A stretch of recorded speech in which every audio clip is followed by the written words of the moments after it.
norma ini harusnya dipahami oleh teman-teman kita penyidik. Ya. Kalau sudah dikatakan final, mengikat, terus masih pakai akal-akal lagi, buat sprindik baru lagi, nanti di pra-peradilan lagi, saya melihatnya agak-agak aneh ya.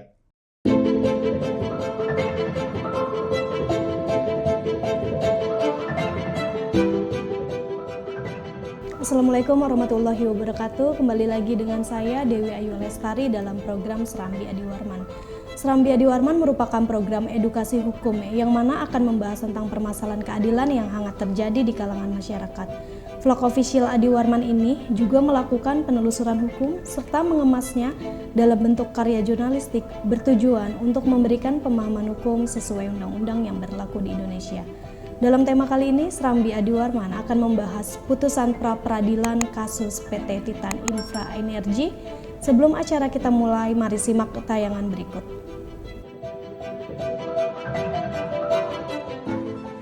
Ini pemberitahuan sudah dihentikan penyidikannya itu ke Jampidum Kejaksaan Agung. Perkara yang sedang dilaporkan sekarang di Bareskrim oleh Bank Mandiri sama dengan perkara yang pernah dilaporkan pada tahun lalu di Bareskrim di direktorat yang sama dengan subdit yang sama dengan tim penyidik yang sama, saksi juga sama semua, kan sudah dihentikan tahun lalu.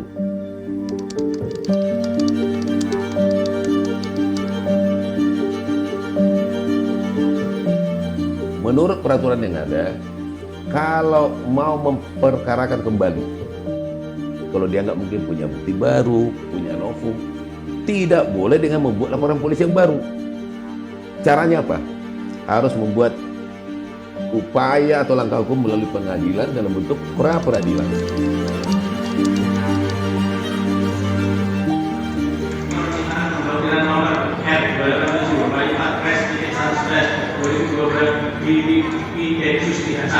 Dapat menggunakan kepada pemohon agar segera mengembalikan barang-barang dan atau dokumen dari pemohon dan ditahan perusahaan pemohon sesuai dengan surat tanda terima tanggal 21 April 2022. Menolak permohonan pemohon peradilan untuk saya dan saksi.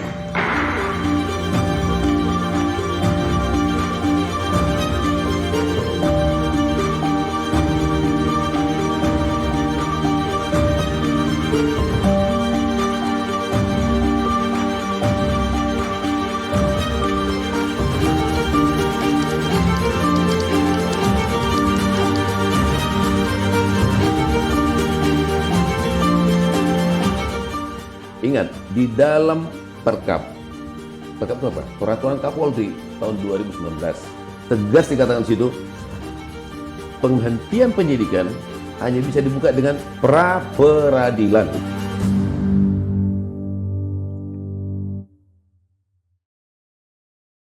Jangan lupa share, like, dan juga subscribe Serambi Adi Warman. Sahabat Serambi Adi Warman di rumah, kali ini kita sudah ditemani oleh Bapak Adi Warman. Mari kita sapa terlebih dahulu. Assalamualaikum Bapak. Waalaikumsalam warahmatullahi wabarakatuh. Baik, sehat Pak? Alhamdulillah. Ayu gimana, sehat? Lagi butuh vitamin C Pak, lagi flu. Oh ya, yang banyak minum vitamin C, jangan lupa D3 juga. Siap Bapak. Tapi C-nya beda nih Pak. Apa tuh? Cacis cayang. Nah Pak, lanjut ya Pak ya. Iya. Baik Pak, dari kasus yang pernah kita bahas sebelumnya tentang permasalahan yang menimpa pada PT Titan Infra Energy, di mana pada tayangan sebelumnya pihak dari PT Titan sempat mengajukan upaya hukum berupa pra-peradilan kepada termohon Dirtipideksus di Pengadilan Negeri Jakarta Selatan. Perlu juga kita ketahui bahwa putusan pra-peradilan tersebut sudah dibacakan oleh Hakim Tunggal Bapak Andri Widoyo Laksono, SH.MH pada hari Selasa 21 Juni 2022 yang dihadiri oleh kuasa hukum pemohon dan termohon. Adapun amar putusannya yaitu mengabulkan permohonan pemohon untuk sebagian, kemudian menyatakan tindakan termohon tidak sah dengan segala ketentuan hukumnya, menyatakan segala penetapan yang dikeluarkan oleh termohon terkait penyelidikan dan penyidikan terhadap termohon tidak sah. menyatakan penggeledahan yang dilakukan termohon tidak sah, menyatakan penyitaan yang dilakukan termohon tidak sah, tindakan perbuatan pemblokiran tidak sah, memerintahkan termohon untuk segera membuka blokir rekening PT Titan Infra Energy beserta anak perusahaannya dalam waktu 2x24 jam setelah putusan ini. Memerintahkan segera mengembalikan dokumen-dokumen serta barang-barang milik pemohon, menghukum termohon untuk membayar biaya perkara sebesar nihil, dan yang terakhir menolak permohonan pemohon selain dan selebihnya. Namun menurut beberapa artikel dalam berita yang kami terima nih Pak, bahwa Dirtipi Deksus Bareskrim akan menerbitkan atau sprindik baru nih Pak. Permasalahan ini cukup menarik, namun sebelum masuk ke pertanyaan, bagaimana komentar Bapak pada tayangan yang baru saja kita saksikan mengenai sprindik baru pada artikel tersebut? Oke, terima kasih Mbak Ayu. Kalau kita lihat tayangan nih, ya, sesungguhnya itu PT Titan ini sudah 2 kali ya proses penyidikannya. Yang pertama tadi kata penasihat hukumnya itu sudah dilakukan setahun yang lalu, dihentikan. Nah terus dibuka kembali ya, dengan hal yang sama, cuma pelapornya berbeda. Substansinya sama, saksinya sama. Nah itu yang dijadikan objek pra-peradilan oleh kuasa hukum Titan ke Pengadilan Negeri Jakarta Selatan.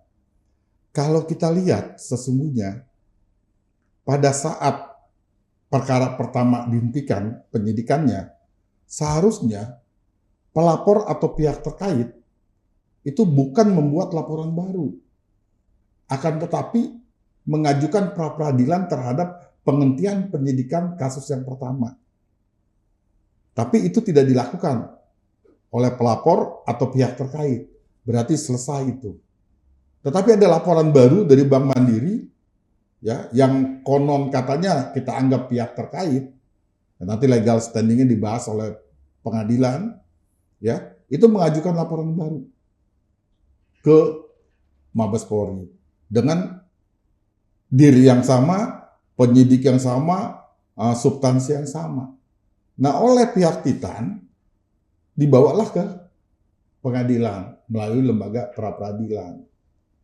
Di sini kita lihat ya, saya berusaha tidak berpihak karena Serambi Adi Warman ini edukasi hukum ya, yang mana harus netral. Saya tidak berpihak kepada Titan, saya tidak berpihak kepada Polri. Kita akan melihat melalui penelusuran hukum. Ya. Sebenarnya yang benar yang mana sih Pak dari tayangan tadi? Ya, yang benar saya tegaskan kembali seperti tadi. Pihak yang merasa dirugikan apabila laporannya itu dihentikan penyidikannya oleh penyidik Polri atau penyidik lainnya, itu bawalah ke lembaga pra-peradilan yang merupakan kewenangan pengadilan negeri, ya, bukan melaporkan lagi seperti sekarang ini. Nah terus Pak, kenapa sih harus dibawa ke lembaga pra-peradilan? Kan ada pengawasan terhadap penyidik yang dilakukan internal oleh penyidik, ya, oleh institusi yang tepatnya ya. Itu memang ada pengawasan. Yang pertama dilakukan internal dalam Perkap Kapolri, itu diatur ya, Perkap nomor 6 tahun 2019, itu di pasal 36, ya, ada di situ pengawasan, ya. Pengawasan itu dilakukan oleh atasan penyidik. Siapa atasan penyidik? Kalau ini yang tanganin salah satu subdit di Direktorat Tindak Pidana Khusus, maka direkturnya lah yang melakukan pengawasan, ya, terhadap proses penyidikan ini. Terus yang kedua, siapa lagi yang melakukan pengawasan? Pejabat pengemban fungsi pengawasan penyidikan. Siapakah pejabat pengemban fungsi pengawas penyidikan? Itu Biro Wasidik. Kalau di Mabes Polri, di Polda ada Kabak Wasidik, ya, ada bagian Wasidik. Di Polres juga ada seperti itu. Jadi dua lembaga internal, dua nomenklatur yang ada di internal ini, internal Polri, melakukan pengawasan. Itu menurut Perkap. Tetapi ada satu lagi dalam undang-undang yang melakukan pengawasan, yaitu lembaga pra-peradilan. Ya, jadi jelas di situ ada 3 yang melakukan pengawasan. Nah, atasan penyidik apa sih tugasnya? Untuk melakukan pengawasan diatur dalam pasal 37 tuh Perkap tadi. Ya, di pasal 37 itu pengaturannya sangat luar biasa. Ya, saya sebutkan yang terakhir tuh. Meminimalisir dan menindaklanjuti komplain masyarakat terhadap penyidikan. Dia memang punya kewajiban, punya tugas mengawasi dan memastikan setiap tahapan penyidikan itu sudah berjalan sesuai rencana. Nah, di internal aja ada 2 tadi kan saya bilang, atasan penyidik dengan satu lagi biro wasidik. Nah, kalau biro wasidik tugasnya seperti apa? Di pasal berikutnya diatur tugas dari biro wasidik pasal 38 tuh. Melakukan apa lagi di situ dia? Ya, ini sangat jelas ya. Melakukan pengawasan penyelidikan dan penyidikan di lingkungan Polri. Jadi lebih besar. Melakukan pemeriksaan materi dan administrasi. Melakukan pemeriksaan pendahuluan terhadap penyidik pembantu. Melakukan koordinasi dengan fungsi pengawasan di luar fungsi reserse kriminal. Artinya apa? Biro wasidik dalam gelar perkara melakukan pengawasan, mengundang satuan unit kerja lainnya dari Propam, dari hukum, divisi hukum, dan sebagainya. Di situ apa? Untuk lebih menguatkan. Yang saya tahu untuk kasus Titan itu Biro Wasidik sudah gelar perkara khusus dan sudah menyatakan bahwa tidak cukup bukti untuk meningkatkan kasus Titan ini ke penyidikan.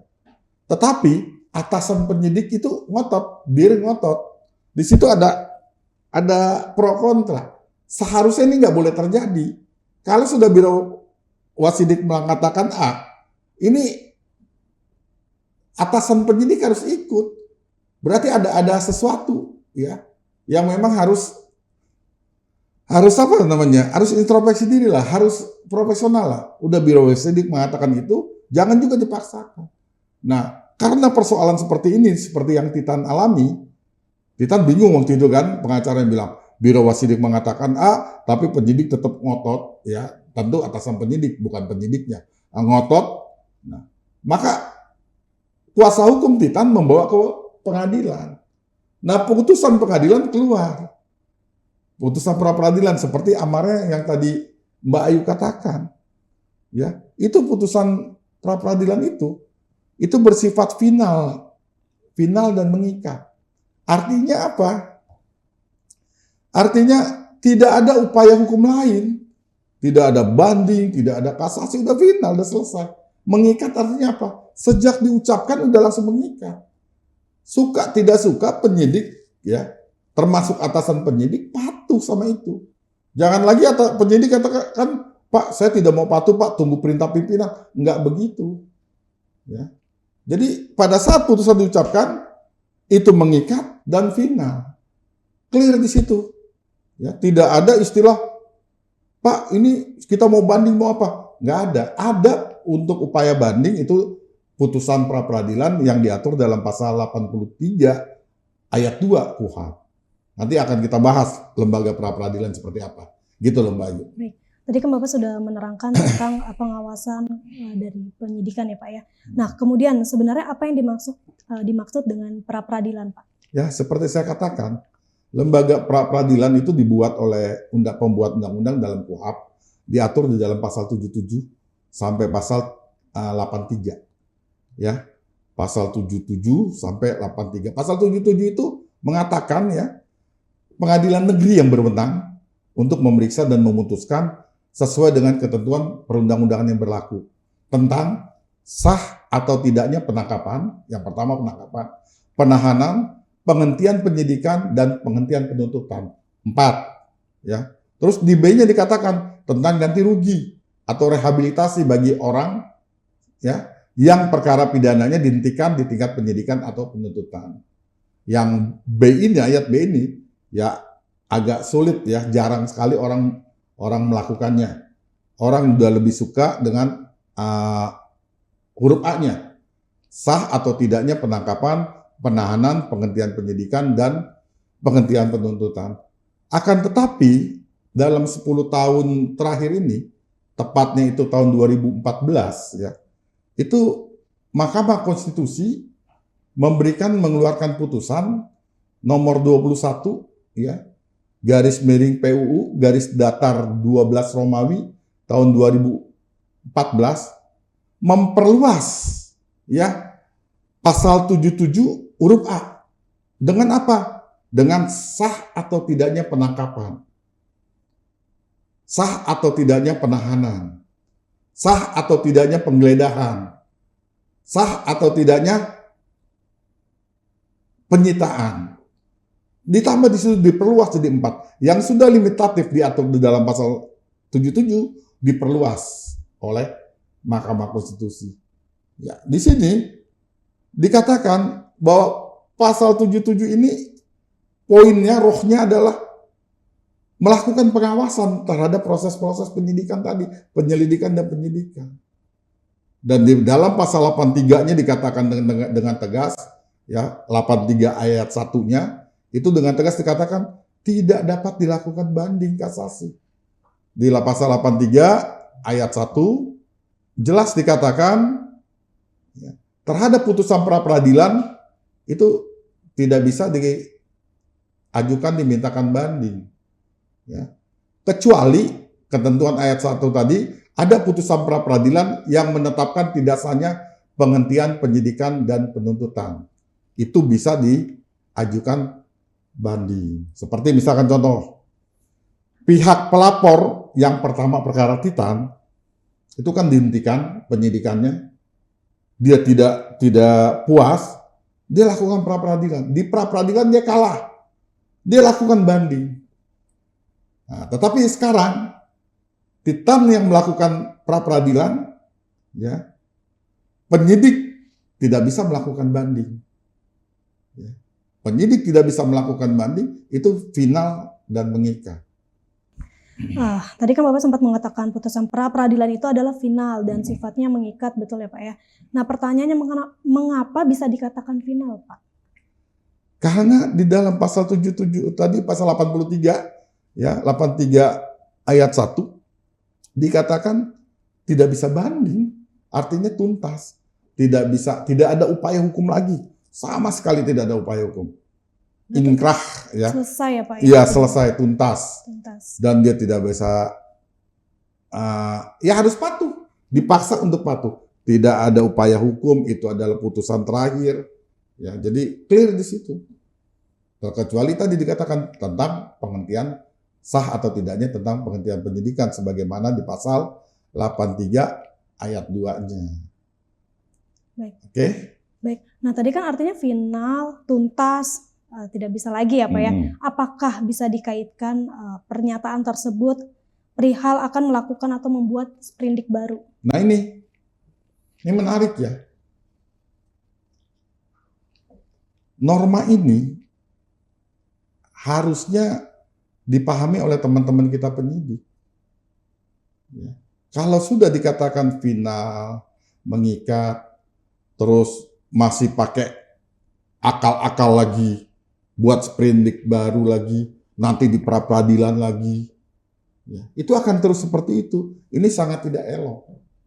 Masyarakat akan bingung. Tujuan pra-peradilan ini, ya, ada sebagai lembaga pengawas dari proses penyidikan ini, ya, untuk mencari kepastian hukum. Ya. Nah, kepastian hukum sudah dibuat oleh pengadilan. Nah, ada lagi misalkan atasan penyidik teriak, saya akan buat sprindik baru. Saya melihatnya agak-agak aneh ya. Walaupun tidak dilarang, tapi suasana kebatinan itu lebih melihat kepada arogansi. Tidak patuh sama putusan pengadilan.